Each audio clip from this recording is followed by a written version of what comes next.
Halo teman-teman, jadi di sini gue mau review tiket Xiamen Airlines dari Jakarta ke Fuzhou dan harganya bisa dilihat sendiri teman-teman.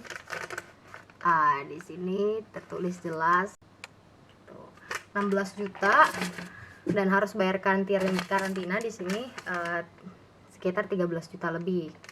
Jadi total itu harus yang dibayar 29 juta something lah, sampai 30 juta. Jadi gue di sini mau review. Mau review apa yang kita dapatkan selama di pesawat. Jadi kita dikasih roti sama dikasih air gitu. Jadi pasti pertengahan perjalanan kayak di setengah tengah-tengahnya itu dapat ini gitu, dikasih sama pramugari. Habis itu di bangkunya sudah disediain roti kayak gini, terus pisang, terus kacang, tisu basah, sama yang terakhir adalah ini, ada headset. Mungkin kalian bingung kenapa kok bisa di pesawat bisa dapat headset gitu. Keren banget sebenarnya. Kayaknya sih ini headset untuk dengerin musik di bangku gitu. Di bangku pesawat itu kan ada kayak colokan buat dengerin ininya kan, layarnya. Mungkinan ini buat dipakai itu. Jadi mereka buatnya kayak gini, disatuin, ditaruh di sini gitu. Tapi gue juga nggak paham sih kenapa mereka ditaruh di sini. Jadi kesannya tuh kayak buat kita, tinggal kita bawa gitu, kita dipaketin gitu.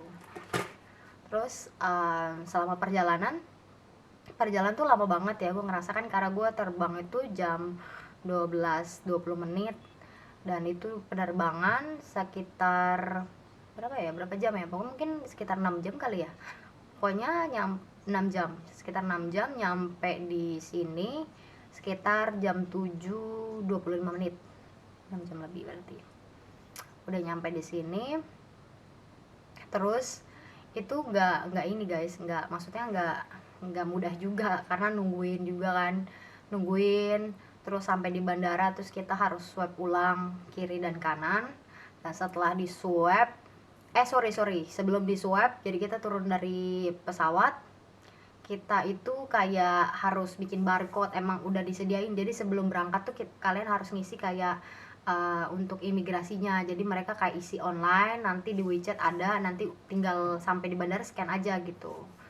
Jadi selain health declaration yang dari kedutaan Cina, itu harus punya yang untuk scan barcode juga untuk di imigrasi. Jadi pas sampai di scan, udah selesai tuh ngantri, langsung masuk lagi. Masuk kayak disekat-sekat ruangannya, disekat-sekat itu sempat bingung sih, itu sekat-sekat buat apa. Kirain ada mungkin harus ngapain gitu, atau mungkin swabnya di sana sambil duduk gitu kan, di swab.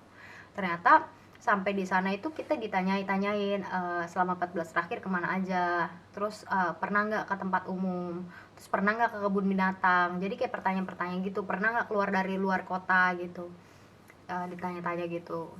Terus padahal udah tulisan di sketnya itu kan emang ada tulisannya untuk orang luar negeri gitu kan, jadi bahasa Inggris harusnya.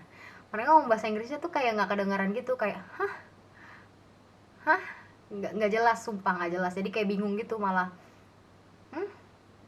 Coba ngomong Mandarin ya, gak ngerti. Jadi padahal udah jelas-jelas buat orang asing tapi tetap gak jelas. Akhirnya ya udah mereka oke, nggak ada ya, nggak ada. Terus abis itu setelah udah selesai dari pertanyaan-pertanyaan, kita ngantri lagi kan, udah kelar. Ternyata masuk ke suatu ruangan, kayak ruangan gitu, ruangan masuk. Kita di swab itu disodoknya tuh kiri sama kanan, jadi bener-bener dua truk gitu sekencang-kencangnya. Itu kan perih banget, dia kayak ada, nggak tahu, kayak pedas kayak mentol lagi tuh sih. Jadi kayak pas perih gitu rasanya, perih banget gitu. Terus mereka sambil nulis, tinggal nulis sabar ya, ditunggu aja, tahan. Terus gue rasanya udah nangis tuh, sakit banget kan. Habis itu langsung tarik kayak gitu, masukin. Udah habis selesai itu baru antri imigrasi dulu. Baru setelah itu kita boleh ngambil koper, kita diarahin untuk ngambil koper. Ngambil kopernya juga sendiri, jadi ngambil koper berat-berat. Terus udah selesai ngambil koper, keluar keluar itu ternyata kita udah ditungguin sama bus gitu. Jadi kita langsung masuk aja, udah dicatetin, oh nama kamu ini, nama kamu ini, langsung langsung aja gitu, langsung diarahin ke bus. Nah naik bus udah, abis itu nyampe lah. Naik bus itu lama banget perjalanan, hampir sekitar 1 jam. Nggak tahu itu di daerah mana hotelnya sama bandara pas sejauh apa, pokoknya tuh hampir 1 jam. Nyampe lah udah 1 jam gitu, nyampe di hotel. Terus pertama tuh kayak bangunannya tua, kayak mungkin kayak bangunan sore aja, mikirnya kayak nggak layak gitu, tua terus jauh, kirain wah ini dibawanya kemana gitu kan.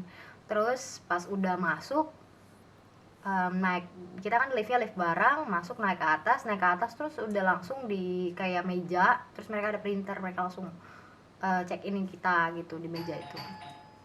Jadi udah sampai di hotel, pertama tuh kayak ngelihat ini nih kayak hotelnya bener gak gitu, soalnya hotelnya tuh kayak terpencil banget dan gedung tua banget gitu. Terus masuk di lift barang pula, pas ngelihat ini mungkin kayak di apartemen tua kali karantinanya gitu ya kan. Ternyata pas sampai di sini, pas lihat kamarnya, ternyata sangat menakjubkan gitu, kayak ruangan untuk family, untuk 1 orang kayak gitu. Terus awalnya pas masuk tuh gue sempet norak gitu, bingung ini gue mandinya gimana, kok cuma WC doang, apa mandinya di wastafel begini atau gimana, kok nggak ada tempat mandinya, bingung juga. Terus ranjangnya juga nggak ada bantal, nggak ada selimut, ini gimana tidurnya gitu. Kirain bener-bener ala kadar, ternyata mereka ada ruangan khusus lagi, dan ruangannya itu uh, ada lengkap gitu. Nanti lihat aja di video selanjutnya, ada full untuk cek kamarnya. Jadi selama pengalaman gue berangkat gitu, gue ngerasa bener-bener ini sih sesuatu banget ya, karena selama ini tiket ke Cina tuh nggak pernah semahal ini. Paling mahal tuh 6 juta ya, mungkin 6 juta 7 juta itu yang bagus banget, itu yang mahal banget gitu. Mungkin kalau naik Garuda mungkin ya, gue juga kurang tahu, mungkin bisa sampai 8 juta mungkin. Tapi selama pengalaman gue naik pesawat ke Cina nggak pernah di atas 10 juta. Dan itu udah yang mungkin 7-8 juta tuh yang keren banget gitu loh, yang udah enak, ada fasilitas lengkap kayak gitu. Dan gue tuh kaget aja gitu, ke Cina tuh bisa sampai naik 3 kali lipat, 4 kali lipat, dan itu harganya gila banget. Dan kalian tahu bayar tiket mahal ya hanya untuk dapat snack gitu doang, dan gak ada yang spesial sama sekali gitu, dan biaya pengeluarannya sangat mahal. Tapi kalian tahu nggak, ini tiketnya udah termasuk murah, karena tiketnya itu udah turun dari yang 20 juta, 20 juta something, jadi cuman 16 juta, 16 juta lebih. Kalian kalau beli lebih awal mungkin bisa naik China Shorten sekitar 15 juta, atau mungkin naik Xiamen juga ada yang kursi khusus, dia tuh kayak cuma 13 juta katanya gitu.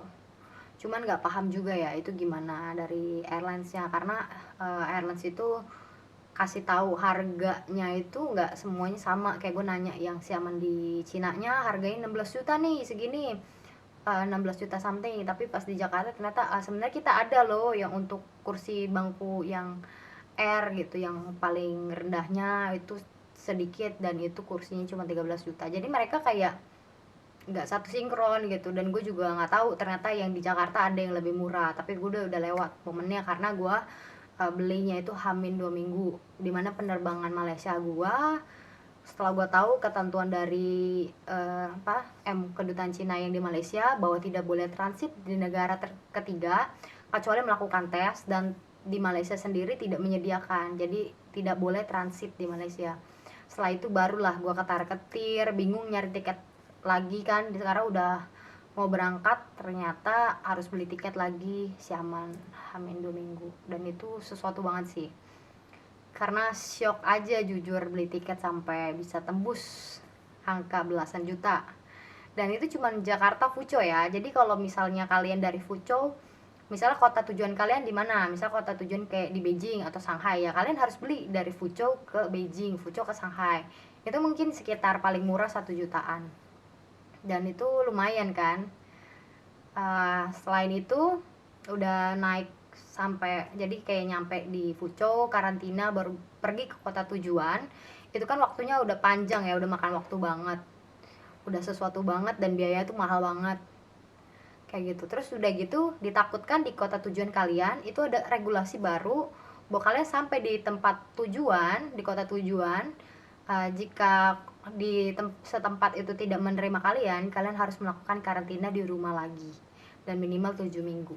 7 hari. 7 hari sampai 2 minggu gitu. Jadi itu bener-bener sesuatu banget ya, jadi kayak udah nyampe pun belum tentu kalian bakal bebas dari karantina lagi, jadi harus dipastikan ke kota tujuan perlu karantina ulang atau tidak.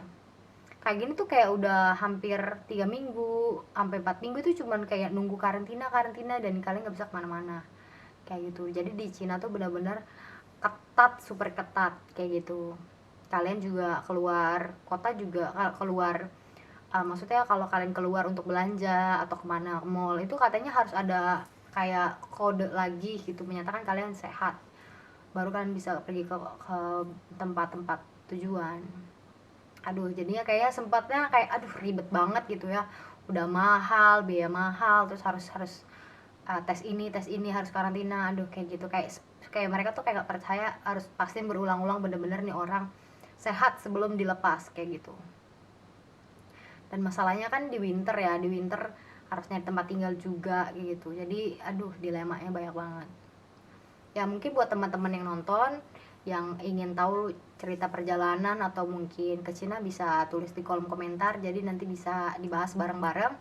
Kalau yang perjalanan gue di Fuzhou ya itu yang gue dapat, gue bisa share ke kalian. Bye bye.